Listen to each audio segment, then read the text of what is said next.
दिसतंय? हॅलो, आरोच आहे ना माग? किती लोकांच्या घरामध्ये आहे? तर नवीन मध्ये बघितलं तर 100% 90% लोकांच्या घरामध्ये आज आरओ लागलेला आहे. आता आरओच्या बाबतीत बोलायचं म्हटलं तर फॉरेनला त्याच्यावरती बंदी आहे, बॅनच आहे.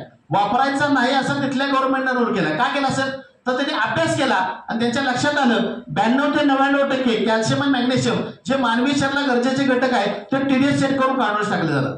ज्यांच्या घरामध्ये आरओ लागलेला आहे, कुठल्या ज्योतिषाला विचारायची गरज नाही. गुडघ्याची दुखणी, पाठीची दुखणी, मणक्याची दुखणी, शुगर, बीपी, थायरॉइड 100% आहे. आता हे जर असेल, काही डॉक्टर लोक सुद्धा सांगितलेले आहेत की आरओ काढून टाका. मग आरओ काढून टाकल्या म्हटल्यानंतर लोक म्हणजे पाणी प्यायचं कुठलं? तर भविष्यात अल्कलाईन पाण्याशिवाय किंवा आयनायझर शिवाय पर्याय असणार नाही. पण हे आम्हीच म्हणतोय का?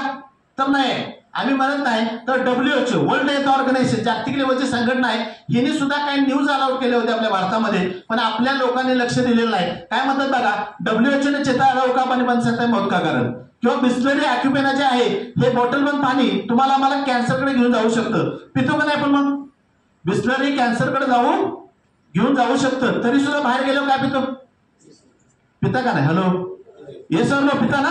म्हणजे कॅन्सर का म्हणतोय? हे प्लास्टिक त्यामध्ये विरघळतं म्हणून 100% काय होऊ शकतो? कॅन्सर होऊ शकतो. पण पर्याय नाही. बरं, ज्या वेळेला लोकांना कळेल की ह्याच्यामुळे कॅन्सर होतो, पिणार बिस्लरी नाही. त्याच्यापेक्षा घातक घटक आपल्या कोल्ड्रिंक मध्ये आहे. त्याच्यामध्ये कोल्ड्रिंक मध्ये आहे. आता कोल्ड्रिंक वरती गव्हर्नमेंट काय म्हणतं? फॅक्टऱ्या बंद करा, अन्यथा याच्यावरती चेतावणी लिहा.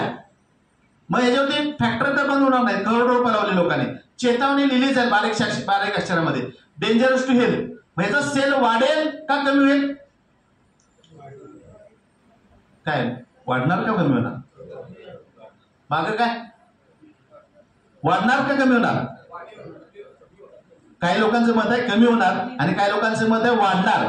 तर आज मला सांगा, सिगरेटच्या पॅकेटवरती चित्र कशाचं आहे? बघितलं? तंबाखूवरती काय कॅन्सर झालेला आहे ना? वाढलाय का कमी झालाय?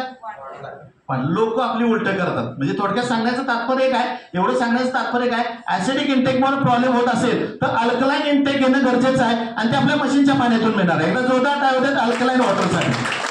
आणि थोडं बघितलं तर हे मिरॅकल वॉटर आहे, चमत्कारिक पाणी किंवा अमृत म्हणलेलं आहे. आपण अमृत, काही लोकांनी म्हणले की अमृत आहे, ऐकलं ना काही लोकांना? मग काही लोक नवीन आहेत ते म्हणाले अरे अमृत म्हणजे काय? पाण्याला अमृत पण म्हणले का आतापर्यंत? तर कधीही म्हणलेलं नाही, म्हणणार पण नाही. पण ह्या इंडस्ट्रीमध्ये केंगन वॉटरला मिरॅकल वॉटर, चमत्कारिक पाणी किंवा अमृत म्हणलेलं आहे. अमृत का म्हणलेलं आहे? एक उदाहरण सांगतो म्हणजे लक्षात येईल तुम्हाला. फुलेवाडीचं उदाहरण आहे. फुलेवाडी माहिती आहे तुम्हाला? फुलेवाडीमध्ये गोंधळी नगरच्या जवळ एक पेशंट होते. तर त्यांचे मेहुणे जे आहेत ते मुंबईला आहेत. कुठे आहेत? मेहुणे मुंबईला आहेत आणि ते माझ्याकडे रिटायर्ड मिलिटरीमॅन आहेत. त्यांनी आल्यानंतर माझा डेमो बघितला, बघून गेले. ते म्हणले मला लागेल तेव्हा मी मशीन परचेस करणार आहे, मला आवडलेलं आहे. आणि मशीन त्यावेळेला मुंबईला गेल्यानंतर त्यांचा फोन मला आला 15 दिवसानंतर की एक काम होतं सर. म्हणलो काय झालं? तर म्हणले आमच्या दाजींना आयसीयू मध्ये ऍडमिट केलेलं आहे. कुठं? आयसीयू मध्ये. आणि तिथं डॉक्टरने सांगितलंय की आता काय 2 दिवसाच्या आत ते काय जगत नाही, गॅरंटीच दिलेलं नाही. मग एक काम करा म्हणले की तुम्ही तिथं जावा आणि आयसीयू मध्ये जाऊन त्यांना पाणी तेवढं द्या की. बघा काय सांगितलं, आयसीयू मध्ये जाऊन पाणी द्या.